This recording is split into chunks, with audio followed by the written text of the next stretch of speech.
ಆಚಿ chilli powder ಸಖತ್ ಖಾರ ಬಣ್ಣ ಮತ್ತು ರುಚಿ ಆಚಿ ಚಿಲ್ಲಿ ಪೌಡರ್. ಈ ಕ್ಲಾಸ್ ಫ್ಯಾನ್ಸ್ ಬಗ್ಗೆ ದರ್ಶನ್ ಪತ್ನಿ ವಿಜಯಲಕ್ಷ್ಮಿ ಅವರು ಪೋಸ್ಟ್ ಮಾಡಿದ್ರಲ್ಲ, ಅದಕ್ಕೂ ಕೂಡ ಸುದೀಪ್ ಟಕ್ಕರ್ ಕೊಟ್ಟಿದ್ದ.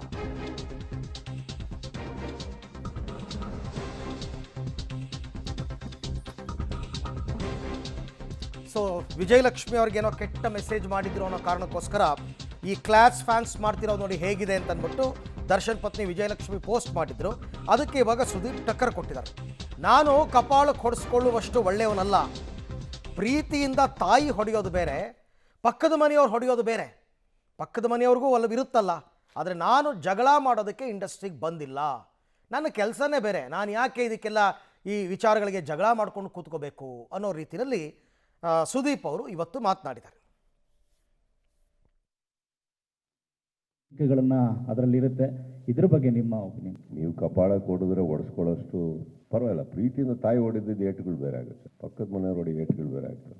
ಇರುತ್ತಲ್ಲ ಸರ್, ಅವ್ರಿಗೆ ನಮ್ಮ ಮೇಲಿನ ಒಲವು ಅಟ್ಲೀಸ್ಟ್ ಯಾವುದೋ ಫೇಕ್ ಐಡಿಯಲ್ ಮಾಡಲಿಲ್ವೇ? ಈಗ ನೀವೊಂದು ಮಾತು ಹೇಳ್ತೀರಿ, ಎಲ್ಲದಕ್ಕಿಂತ ಸ್ಟಾರ್ಟಾಗಿ ನಾನು ಯಾವಾಗಲೂ ಬಿಗ್ ಬಾಸ್ ನಡೆಸ್ಬೇಕಾದ್ರೆ ಒಂದು ಹೇಳ್ತಾ ಇರ್ತೇನೆ, ಬುಡಕ್ಕೆ ಹೋಗಿ ಎಲ್ಲಿಂದ ಪ್ರಾರಂಭ ಆಯಿತು ಹೋಗಿ. ಯಾಕೆ ಎಂಟೈರ್ ಚಿತ್ರರಂಗದಲ್ಲಿ ಬೇರೆ ಎಲ್ಲ ಕಡೆನೂ ಆ ವಾತಾವರಣ ಇಲ್ಲ? ಎಲ್ಲಿಂದ ಪ್ರಾರಂಭ ಆಗ್ತಾಯಿದೆ?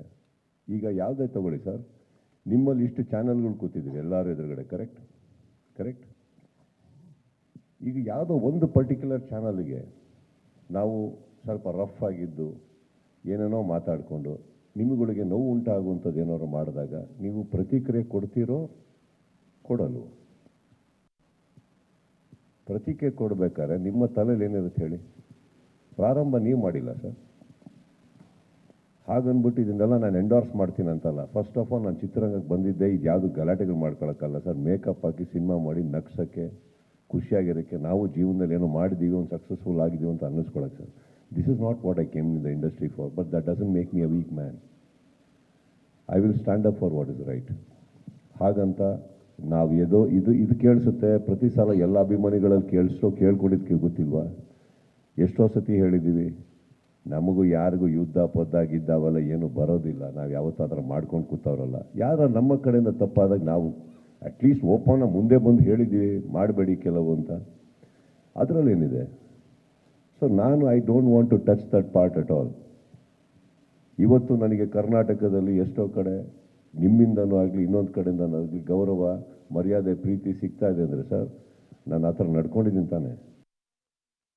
ಕೂಡ ಮತ್ತಷ್ಟು ಮಾಹಿತಿ ನನ್ನ ಕೊಲೀಗ್ ಧನು ಅವರಿಂದ ಪಡ್ಕೊಳ್ಳೋಣ. ಧನು, ಈ ವಿಚಾರದಲ್ಲಿ ಅವ್ರ ಮಾತಿಗೆ ಇವ್ರ ಮಾತಿಗೆ ಅವರು ಪ್ರತಿಕ್ರಿಯೆಗಳನ್ನ ಕೊಡ್ತಾ ಹೋದರೆ ಇದು ನೆವರ್ ಎಂಡಿಂಗ್. ಇದಕ್ಕೊಂದು ಫುಲ್ ಸ್ಟಾಪ್ ಇಡುವ ರೀತಿಯಲ್ಲಿ ಸುದೀಪ್ ಅವ್ರು ಏನಾದರೂ ಇವತ್ತು ಮಾತನಾಡಿದ್ರ ಅಂತ?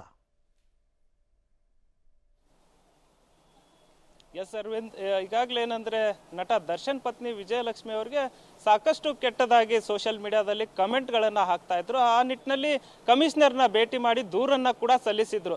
ಅದಾದ ಬಳಿಕ ಅವರು ಒಂದಿಷ್ಟು ಸ್ಕ್ರೀನ್ ಶಾಟ್ಗಳನ್ನು, ಕೆಟ್ಟದಾಗಿ ಪದಗಳನ್ನು ಬಳಸಿ ಅಶ್ಲೀಲ ಕಮೆಂಟನ್ನು ಮಾಡಿದಂಥವರ ಒಂದು ಮುಖವಾಡನ್ನು ಬಯಲು ಮಾಡೋದಕ್ಕೆ ಒಂದಿಷ್ಟು ಸ್ಕ್ರೀನ್ ಶಾಟ್ಗಳನ್ನು ತಮ್ಮ ಸಾಮಾಜಿಕ ಜಾಲತಾಣದಲ್ಲಿ ಹಾಕ್ಕೊಂಡಿದ್ರು. ಜೊತೆಗೆ ಒಂದು ಪದ ಕ್ಲಾಸ್ ಫ್ಯಾನ್ಸ್ನ ಅನ್ನೋ ಒಂದು ಪದವನ್ನು ಕೋಟ್ ಮಾಡಿ ಕೂಡ ಹೇಳಿದರು. ಸೊ ಹಾಗಾಗಿ ಇದು ಸುದೀಪ್ ಅವರಿಗೆ ಒಂದು ಅನ್ವಯಿಸುವಂತೆ ಅಥವಾ ಅವರಿಗೆ ಟಕ್ಕರ್ ಕೊಡುವಂತೆ ಒಂದಿಷ್ಟು ಮಾತುಗಳನ್ನು ಆಡಿದರು. ಹಾಗಾಗಿ ಅದಕ್ಕೆ ಇವತ್ತು ಸ್ಪಷ್ಟನೆಯನ್ನು ನೀಡಿರ್ತಕ್ಕಂಥದ್ದು. ಜೊತೆಗೆ ಆ ರೀತಿಯಾಗಿ ಅಂದರೆ ಅವರು ಹೆಸರನ್ನು ಹೇಳ್ಬೋದು, ಅಂದರೆ ಹೆಸರನ್ನು ಹೇಳಿ ನೇರವಾಗಿ ಯಾರಿಗೆ ಮಾಡ್ತಾ ಇದ್ದಾರೆ ಅನ್ನೋದನ್ನು ಸ್ಪಷ್ಟಪಡಿಸಿದರೆ ಚಂದ ಅನ್ನೋ ಒಂದಿಷ್ಟು ಮಾತುಗಳನ್ನು ಹೇಳಿರ್ತಕ್ಕಂಥದ್ದು. ಆದರೆ ಮತ್ತು ಜೊತೆಗೆ ಇಲ್ಲಿ ನಾನು ಸಿನಿಮಾ ಮಾಡೋದಕ್ಕೆ ಬಂದಿರುತ್ತೋ ಅದು ಜಗಳ ಮಾಡೋದಕ್ಕೆ ಬಂದಿರತಕ್ಕಂಥದ್ದಲ್ಲ. ಅಂದರೆ ಓವರಾಲ್ ಆಗಿ ಎಂಟೈರ್ ಇಂಡಸ್ಟ್ರಿ ನಾವು ಎಲ್ಲರೂ ಒಟ್ಟಾಗಿ ಚೆನ್ನಾಗಿದ್ದೇವೆ ಅನ್ನೋ ಒಂದು ಮಾತುಗಳನ್ನು ಹೇಳಿರ್ತಕ್ಕಂಥದ್ದು. ಜೊತೆಗೆ ಯಾರು ಅನ್ನೋದನ್ನು ಅವರ ಹೆಸರನ್ನು ಮೆನ್ಷನ್ ಮಾಡಿದರೆ ಚಂದ ಇರುತ್ತೆ ಅನ್ನೋ ಒಂದಿಷ್ಟು ಮಾತು. ಯಾಕಂತಂದರೆ ಅಮ್ಮ ಅಂದರೆ ಪ್ರೀತಿಯಿಂದ ಅಮ್ಮ ನಮ್ಮ ಕೆನ್ನೆಗೆ ಹೊಡೆದ್ರೆ